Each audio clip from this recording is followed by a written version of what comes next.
Previously on Balls. All right. Now, David, welcome to the show. Oh, I had to call it a rent-a-crowd. Nice to have you on the show. We just chatted, sorry we were a bit late, we were chatting to Chris Froome, a very nice guy. And and now we've got you here. And obviously Quade Cooper in the news, he's very upset that he's only getting match fees. I mean, is it with the Australian match fees, can you maintain a trailer with the kind of money that he would be getting with that? Well, I think the problem is, Darren, I've just been reading about on the Australian papers, is that still speculation, no one knows, but can you see, I don't know if you can see, that's the picture in the Telegraph, it's him and Sonny Bill Williams. Oh, they're going to fight now? No, he's going to fight, apparently, before Sonny Bill Williams, but there's another photo with Mike Tyson. Oh yeah, I saw that on Instagram. Tyson's looking a bit slim and trim, man. I don't understand what Quade Cooper thinks he's absolutely going to get smashed. Sonny Bill Williams, I reckon, is going to get absolutely smashed as well. So I don't know why these guys think that. Quade Cooper looks up to Sonny Bill Williams, so I think he's trying. If Sonny Bill Williams wants to do something, he'll try and do the same. But unfortunately, it's chalk and cheese. Yeah, Sonny Bill Williams seems to have some kind of direction and management in his career. Well, the manager is the same guy who manages Cooper as well. You're kidding me. No, the same manager who also managed a guy called Anthony Mundine. Oh my goodness. So he's not actually accredited with the ARU or the rugby league. So he's not accredited to be a manager, but he's a manager. How does that work? Well, he seems to do a pretty good enough job with Sonny Bill. The thing is, it's just the money-making machine, isn't it? Yeah, well, that's why he's sitting in Japan when, at the moment, he's the most exciting rugby player in the world. He's playing rugby league for the Sydney Roosters next year. Yeah, and he's going to the Roosters, so, yeah. All right, well, I didn't same guy, because you wouldn't say so. Would you? But, I mean, would you, once again, when you talk about players that might... Look, there's no doubts Australia could use him. He's a talented footballer. But when you talk about disruptive influences in the side, there's no doubts that his sort of persona from game to game can fall into that category. And in that case, do you commit to a guy whose moods swing from one thing to the next every day, and you don't know what you're going to get from day to day? Yeah, but you've got to also understand, apparently he's been paid by the ARU since he was about 14 or 15. So they've put a lot of money into the guy, but unfortunately... You know, what I think the problem was what he said and how he said it. As I said, I've spoken to a player who's, pretty high up, and there are problems there. Unfortunately, Cooper came out and said it, but when he said it's a toxic environment and they're making me play bad, then you know there's a problem. Because it's not about me, it's about the team. And I saw the games when he came back, he'd been injured, he'd played test matches. And every time he threw a pass, you could see the look on his face. He's looking at the guy and said, mate, what are you doing? I've thrown you the ball. Why don't you catch it? It's like he's trying to blame everybody. And I think it's just sort of added up and added up and added up. Getting fined. He's had a lot of problems off the field. I think this year he was with Curly Bill, smashing some bouncer. So, it doesn't work, does it? I mean, it just doesn't work. And I think it just sort of all... added up, and I don't know what he's going to do because I'm sure he's not going to survive in league. I think he's supposed to be coming over to Cape Town for that Sevens tournament that they're trying to hold over here. So and pay a visit visit Irene Nell. Yes, there we are. But quite interested to see exactly what happens. Yeah. All right. Well, that's Quade Cooper. A lot of comment and talk about the rugby this weekend as well, and the Springboks. Just to let you know, fill you in on what we chatted to Joel about, and that was kind of my feeling during the game on Saturday as well. I was tweeting about it, was that there now definitely is a directive. Where it's coming from, obviously, it seems pretty obvious, but there must be a directive. And you'll know, David, because as I was saying, you will never see Pat Lambie do the kind of things playing for the Sharks that he's doing playing for the Springboks. Now, I know it's two different environments, but... The Sharks kind of let Pat Lambie sum up a situation because he's got a brain in his head to do it.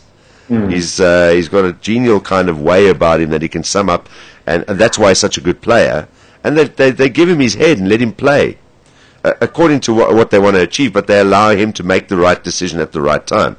He's not been allowed to do that with the Springboks, and my concern is that they're not only wasting a talent, but I mean, they could ruin him. It's quite interesting that I came back this morning on the plane and some guy said to me, he said, what do you think about the Springboks? He said, I was very disappointed. He said, the coach is no good. Everyone's got an opinion. Everyone's an expert, you know. And the thing is that, is it the way Hanika May is coaching, or is it the coaching staff the way, you know, there's a lot of things around a team.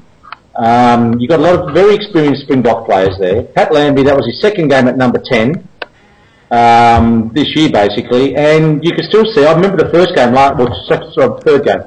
I watched the game against Ireland. He was nothing like, that was his first game at number 10 for the Box this year. So it takes a while to come in. He's not one of those guys who's like a Cooper, is he? He's not one of those flair guys. He's a very controlled player. He's very good at what he does.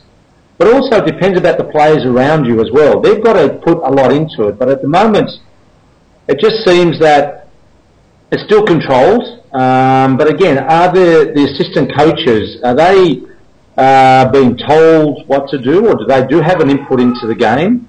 And if so, what are the players to do out there? Are they told what to do, or are they allowed to actually play the game? And that's, if you watch, you know, you look over the weekend, you know, if you look at the Wallabies and the Purple England team, I mean, it was two teams who didn't really want to lose. Well, that's how it was played. What was that all about, by the way? We'll get to that in a moment. I don't know, you were over there, so maybe you'll know why they decided to pick. Oh, absolutely pathetic. But anyway, the two teams that played didn't want to lose. That's the sort of rugby they're playing. So the Box, you know, they've got some very good players. They've got some really good talent, but again, it's really about the direction. Where do they want to go? I mean, as I said, Hanika Meyer, you know, I read on Twitter that he's very, was very happy with the first half performance, but the second he wasn't. Now, what happens at half time? What happens? You go in there for 10 minutes, you have a chat to people, and you go back out there, and you can't lose direction. Yeah. You've got to lift the ante up, you know? Yeah, and that's why you have, I mean, that's why you have some coaches, and you almost watch a game where a team might be trailing, as happens in any sport, soccer, rugby. You just have those coaches you feel comfortable at. You almost want the guys, if they're struggling in the first half, to get into the change room, because you know the coach is going to get them right in the second half. Well, Lucky's not playing for Wales at the moment. Jeez, yeah. They've lost, Gee, where's they gone? Yeah, they've disappeared completely. But and as I said to Joel, in the one moment that I saw and I summed up immediately, it's like there is no ways that on attack inside the Scotland half, inside the 10-metre line, between the 10-metre and the 22, Pat Lambie gets decent ball and he puts an up and under. That is not Patrick Lambie. He doesn't do crap like that. Yeah, no, that's crap. You don't do that because that's the best place. Do you see the All Blacks do that? No, but that's the thing. I mean, we're winning games, but we're going to hit against them. We're just going to fall further and further behind. I know, but Darren, the unfortunate thing, this is what's so stupid about the game, unfortunate at the moment. On Thursday in London, I played golf with Zinzan Brook and Will Carlin. And Zinzan was down to watch the Scotland All Black game. And he said before the game, he spoke to a couple of those functions where a couple of the ex-Scottish players were talking. And someone said, what's Scotland's tactics today? He said, stop the All Blacks from scoring. Yeah. It's not about trying to score. It's like, let's go out there and try and stop them. I mean, what sort of a stupid game plan is that? Yeah. You know, and the thing is, Scotland know that they can't win. So all I'll do is defend. Oh, jeez, they gave it a bloody good go in that second half. Yeah, I know, but Jesus, they're not going to win any games. I mean, they can't score. I mean, 2 tries against the All Blacks Scotland score where the ball was kicked out of the ruck and the guy scored. That's right, I'm talking about our game. Yeah, I know, but I understand that, but I'm saying week in, week out, Scotland aren't going to threaten the position. Yes. It's going to depend. Yeah. But depends on how the opposition play. And if the Box play that way in the 22 and you kick a bomb up, if I was this guy, I'd say these guys have got no idea. Let's just get the ball and just put it down there and just try and put the pressure back on them. Yeah. Now, just give us some background. While you were over there, did you find out why the hell these guys decided to wear purple? Absolutely pathetic, isn't it? There's nothing in their flag. England, I mean, it's just a marketing ploy and, purple. I suppose they could have wore black. Yeah, they could have done that. They have before at the World Cup. Well, you got Ireland and you got Wales all wore black, so, I mean, why not? Everyone thinks black's the best colour to win, so you're supposed to look bigger and stronger more powerful if you wear black. Yes, intimidating factor. Yeah. No, I don't know. Only one team can wear it. That is so silly. I don't know where they got that from. And then they go and take a beating as well. Yes, yeah, it's going to be another thing. And it's poor Brad Barrett, because I didn't even see him last week in the game. I sort of tweeted before the game and sort of said wished him luck and all that, but England's the same. They've just got no direction, have they? I mean, it's just so frustrating and boring to go and watch a game of rugby knowing that these teams cannot. It's not going to be an exciting game. Yeah. The only exciting team you've got at the moment, the French are playing pretty well, but the All Blacks are the only entertainers. And as I keep on saying, the skills are great, they do everything right, and they actually look like they're enjoying themselves. Every other team is like, oh, here we go, another 80 minutes, let's get out there and just slog away. They don't actually enjoy themselves. Doesn't that tell you something, though, when the two sides are actually playing attractive rugby? Because we're hearing from everyone is that, yeah, but we want to win. It's about winning. That's what rugby's about. It's about winning. But the two sides who are playing attractive rugby played in the World Cup final last year. That's right, exactly. But the thing is also, Darren, it's, if you go and ask the crowds, I mean, those were tweaking them, and it was just, people weren't happy, eh? They were not happy, and there's a big bucks, eh? It's a lot of money to go and watch test matches, and it's just like watching rugby league. It's like watching paint dry sometimes. All they do, there's no flair. No one really, the only guys who've got flair are Dan Carter at the moment, who's actually playing really good rugby. Yeah. And Michalak, who's obviously been around for a long time and he's playing some great rugby. But the other number 10s, like Curtly Bill was very limited on Saturday. You had the English, was a hook, number 10. No, that's who plays for, no, it wasn't. Who's number 10 for England? I didn't see the England game. Who was it wasn't Flood, Toby. It's Toby. Flood. Yeah, he was Flood, yeah. He had a great moustache, but that's about all. Good play. And then you had Hawke. You had all these guys at number 10s, and nobody's actually taking control. Then you've got Pat Lambie. The thing is, when you've got a player like Lambie, the more options you give him, the easier it is for him. But it looks like he's got to make all the options for the team. Yeah. And it doesn't work. It does not work when you've got a flair player. Now, here's a scenario for you. Imagine a hypothetical one, but Heineke Meyer has access to a Freddie Michalak at 10. You won't play him. You won't play him. You won't pick him. No. I agree. You won't pick him. I won't pick. As I said, my back line would be Lambie, Houston at number 12. I put Francis Dane at 13. JP on the wing. And doesn't really matter the other two, but just put them out there. Then you've got two number 10s who are good, two good players who can control the game. Yeah. So you put Huiston at inside? Yes. Interesting. Don't think that put forward. The other guys there at the moment, there's no options. Yeah. They can't, as I keep on saying, week in, week out, you've got to get to threaten the opposition. You've got to put them under pressure, but there's no one doing that. It's all up and down players. All right, well, let's look ahead to the weekend then. And obviously the Springboks take on England, the old enemy, so that's the one that they really do need to win. I think there'll be a lot of pressure, especially after England lost this weekend. The Springboks come away from that game having lost. So I think England actually improving from last week. You do see them improving. No, no idea. They got no idea. Yeah, if Box allow them to get into the game, it's going to be tough because that's the way they play. But otherwise, they've got no idea. Well, the way we're going at the moment, I wouldn't be surprised if we do allow them into the game. Well, that's what we did to Scotland. Yeah. As I said, Australia was the same. Last week, as I said, there was two teams who were scared, who went out there not to lose, So maybe this could be another week where it's two teams going out there that really don't want to lose, so it's going to be very, very negative rugby. I don't want to talk about negative rugby week in, week out, but unfortunately, the only team that's actually playing good rugby is the All Blacks, and they just go out there and smash everybody. Yeah.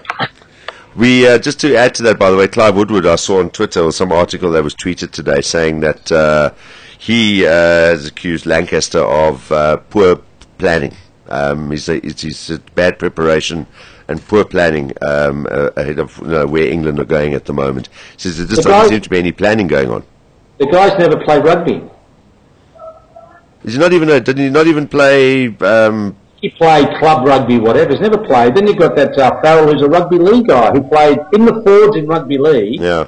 Played a couple of games for the centre for England, and now he's supposed to be the backs guru. These guys they're just up and down players. Yeah. Mark Catt's in the mix there. Yeah, exactly. He's got absolutely crap staff.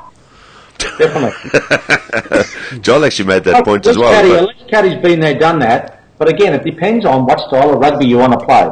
And unfortunately, it's not the kind of running rugby, is it? David, we do not refer to my cat in any affectionate terms like Catty on the show. The nicest we get is Puss in Boots. That's it. Okay. Otherwise, we do not refer. Yeah. All right.